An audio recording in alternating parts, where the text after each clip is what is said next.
அன்பு நெஞ்சங்களுக்கு இனிய வணக்கங்கள். ஒரு பக்கம் தனிப்பெரும்பான்மை ஆதரவை பெறுவதற்கான வேலைகளில் வேகம் எடுத்திருக்காரு விஜய். இன்னொரு பக்கம் திமுக அதிமுக கூட்டணி, திமுக ஆதரவை அதிமுக எதிர்பார்க்கிறது அப்படின்னு ஒரு செய்தி வைரல் ஆகியிருக்குங்க. நள்ளிரவு நேரத்திலேயே இந்த பின்னணிகளை நம்ம விரிவாக ஒரு ஷார்ட்ஸ் வீடியோவாகவும் பதிவு செஞ்சிருக்கோம். அப்படி திமுக அதிமுக கூட்டணி சாத்தியமாகுதா? மு.க.ஸ்டாலின் என்ன நினைக்கிறாரு? எடப்பாடி என்ன திட்டமிட்டு இருக்காரு? இதற்கிடையில அதிமுகவுடைய சில எம்எல்ஏக்கள் புதுச்சேரியில இருக்காங்க. ஏன்னா கே.ஏ. செங்கோட்டையன் சிலரை இங்க தூக்கிறதுக்கு பிளான் பண்ணியிருக்காரு அப்படின்னு இன்னொரு தகவல் பனையூரை சுற்றி பரபரப்பை எகிர வச்சுக்கிட்டு இருக்குங்க. அப்படியாக ஏதாவது பிளான் பண்ணிட்டு இருக்காங்களா? செங்கோட்டையனுடைய அந்த மகாராஷ்டிரா மிஷன் அது என்ன? நேற்று நம்ம சொல்லியிருந்தோம். பல தகவல்கள் இருந்துட்டு இருக்கு. திமுக அதிமுக தவேகா. ஸோ இந்த பின்னணிகளை ஒரு 2 பார்ட்டுகளாக இன்றைய இளங்கோவன் எக்ஸ்பிரஸ்ல விரிவாக அலசுவோம். நான் உங்கள் சகோ சே த இளங்கோவன். நிகழ்ச்சிக்கு போகலாம்.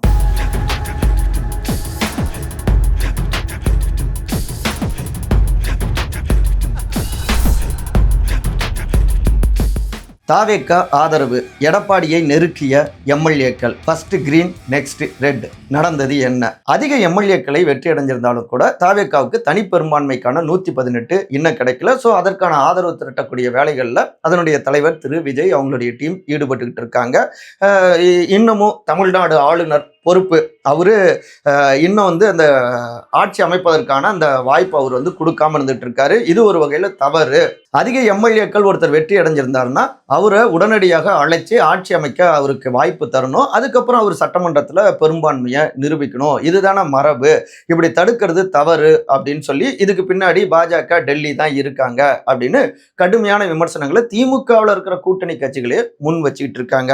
இதுதான் பரபரப்பா இருக்குன்னா, அதே நேரத்தில் அதிமுக கிட்டையும் இந்த கூட்டணிக்கு ஆதரவு கொடுங்க அப்படின்னு முயற்சிகள் எடுக்கப்பட்டது. ஆனா நடந்ததே வேற அப்படின்னு தகவல்கள் வருதுங்க.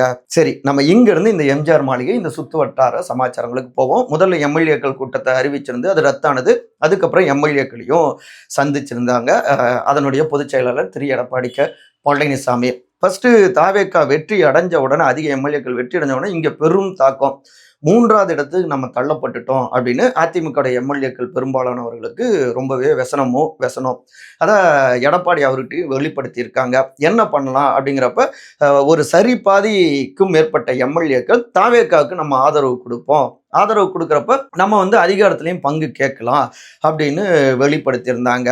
அப்படின்னா அவர் நம்ம கட்சிக்கு முதலமைச்சர் வாய்ப்பை கொடுப்பாரா, அந்த பொறுப்பை கொடுப்பாரா அப்படின்னு வேடிக்கையாக சிலர் கேட்டாங்க இங்கே அதிமுக கூட்டத்தில். ஆனால் தாவேக்கா அதிக எம்எல்ஏக்களை வெற்றி அடைஞ்சிருக்கிறப்ப அவங்க முதலமைச்சராக இருக்க தானே விரும்புவாங்க அப்படின்னு இன்னொரு பக்கம் பேசினாங்க. அப்போ துணை முதலமைச்சர் பதவி வாங்கிட்டு அங்கே உக்காந்துருக்கிறதா அப்படின்னு இங்கேருந்து ஒரு வாதம் எடப்பாடி அவருக்கு ஆதரவாக. இது முடியாது. அதாவது ஒரு சீனியருக்கு தானே ஒரு நல்ல பொறுப்பு இருக்கணும் அப்படின்னு இங்கே தீவிரமாக பேசப்பட்டது. ஆனால் அதிமுக இருக்கக்கூடிய எம்எல்ஏக்களோ சில சீனியர்களோ ஏங்க நம்ம 3வது இடத்துக்கு தள்ளப்பட்டுட்டோம், இப்போ நம்ம எம்எல்ஏங்கிற ஒரு பதவி இருக்கு, அவ்வளோதான், அதை தாண்டி ஒன்றுமே பவர் கிடையாது. அப்போ அதிமுகவுடைய எதிர்காலம், இங்கே கடனை உடனே வாங்கி வெற்றி அடைஞ்சவர்களுடைய அவங்களுடைய எதிர்காலம், கட்சிக்காரங்களுடைய எதிர்காலம், இது எல்லாத்தையும் கருத்தில் கொண்டு நம்ம ஆதரவு கொடுத்தா நல்லது அப்படின்னு அந்த கருத்துக்களை தீவிரமாக முன் வச்சாங்க பெரும்பாலான எம்எல்ஏக்கள். ஆனால் இங்கே எடப்பாடி அவர்களை பொறுத்த வரைக்கும் தேர்தல் கூட்டணிக்கு முன்னாடியே பார்த்தோம்னா, தேர்தலுக்கு முன்னாடியே விஜய் அவர் எவ்வளவோ வெயிட் பண்ணியும் பெரிய ரெஸ்பான்ஸ் இல்லை. விஜய் அவர் பார்க்கவே விட மாட்டேங்கிறாங்க. அதிமுக சைட்ல இருந்து எந்த தலைவர்கள் போனாலும் விஜயை பார்க்கவே முடியாத ஒரு சூழல். அப்போ நமக்கு முக்கியத்துவம் கொடுக்காம இருக்காங்க. இப்பவும் அவங்க நம்மகிட்ட ஆதரவு கொடுங்க அப்படின்னு வெளிப்படையாக முறைப்படி கேட்கல. நமக்கான சரியான ரெஸ்பெக்ட் வேணும் இல்லையா, கௌரவம் முக்கியம் இல்லையா அப்படின்னு எடப்பாடிக்கு ஆதரவாகவும் சில குரல்கள் ஓங்கி ஒழிச்சது. இப்படி ஒரு பெரிய விவாதங்கள் நடந்து கடைசியா சரி நம்ம நிபந்தனை இல்லாம ஆதரவு கொடுக்கலாம், சில அரசியல் காரணங்களை மட்டும் முன் வச்சுட்டு அப்படின்னு ஒரு முடிவுக்கு வந்தாங்க. ஏன்னா அது முன்னாள் அமைச்சரான திரு கே.ஏ. செங்கோட்டையன் அவர் கையில் எடுக்கின்ற அந்த ஒரு மகாராஷ்டிரா மிஷன், அந்த விஷயங்களை இவங்க ஸ்பெல் பண்ணிட்டதால தான் நிபந்தனை இல்லாமல் நம்ம ஆதரவு கொடுக்கலாம், அதாவது அதிகாரத்தில் பங்குன்னு கேட்காம அப்படின்னு ஒரு நிலைக்கு வந்தாங்க. ஏன்னா உடனடியாக டெல்லியிலிருந்து ஓலை வந்தது, ஸ்பீடு போஸ்ட்டு, ஆதரவு கொடுத்தா நல்லது தான், இங்கே காங்கிரஸ் உள்ள வந்துடக்கூடாது அவங்களுடைய எதிர்பார்ப்பு. ஸோ எடப்பாடி கிரீன் சிக்னல் கொடுக்கறதுக்கு ஏறக்குறைய ஓகேன்னு வந்துட்டாரு. ஆனா இதை ஸ்மெல் பண்ண காங்கிரஸ் முண்டி அடிச்சுட்டு ஃபர்ஸ்ட் போய் தாவேக்காவுக்கு ஆதரவு கொடுத்துட்டாங்க. சீன் அப்படியே மாறிடுச்சு. இப்ப காங்கிரஸ்க்கு இருக்கிற கூட்டணில பாஜக கூட்டணில இருக்கின்ற என்டிஏல இருக்கின்ற அதிமுக போக முடியாது. இங்க பல சிக்கல்களை சந்திக்கணும். என்ன பண்றதுன்னு தெரியாம தான் மே 6ஆம் தேதி ஈவினிங்க்கு மேல ஆதரவுன்னு சொல்லலான்னு இருந்த அந்த முடிவை டோட்டலா அப்படியே மாத்திட்டாங்க. மே 6ஆம் தேதி இரவிலையுமே அதிமுகவுடைய முன்னாள் அமைச்சர் திரு KP முனுசாமி தாவேக்காவுடன் நோ கூட்டணி அப்படின்னு ஓப்பனா போட்டு உடைச்சாருங்க. அதே நேரத்துல புதுச்சேரியை சுற்றியும் சில பரபரப்புகள் வந்தது.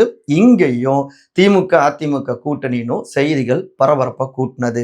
என்ன காரணம்? செங்கோட்டையன் ஸ்கெட்ச் சுதாரித்த எடப்பாடி, பனையூர் டு புதுச்சேரி பரபரப்புக்கு பஞ்சமில்லை. காங்கிரஸ் ஆதரவு, விசிக 2 கம்யூனிஸ்ட் கட்சிகள் இவங்களுடைய ஆதரவை பெற்றாலும் ஒரு 118 வந்துட்டாலும் கூட அந்த 118 மட்டுமே வச்சுக்கிட்டு நீண்ட காலமாக இந்த அரசாங்கத்தை காப்பாற்ற முடியாது. அதற்கு கூடுதலாக ஒரு 20 எம்எல்ஏக்களாவது பேக்கப் நமக்கு வேணும். ஸோ அதை ரெடி பண்ணக்கூடிய வேலைகளை தாவேக்கால சீனியர், அதாவது முன்னாள் அமைச்சரான திரு KA செங்கோட்டையன் அவங்களுடைய டீம் கிட்ட ஒப்படைக்கப்பட்டதுங்க. அவங்க சத்தம் இல்லாம தங்களுக்கு பாசிட்டிவா இருக்கக்கூடிய சோர்சஸ், நெருக்கமான ஏரியாக்கள்ல கவனம் செலுத்தினாங்க. புரிஞ்சுக்கிட்டீங்க?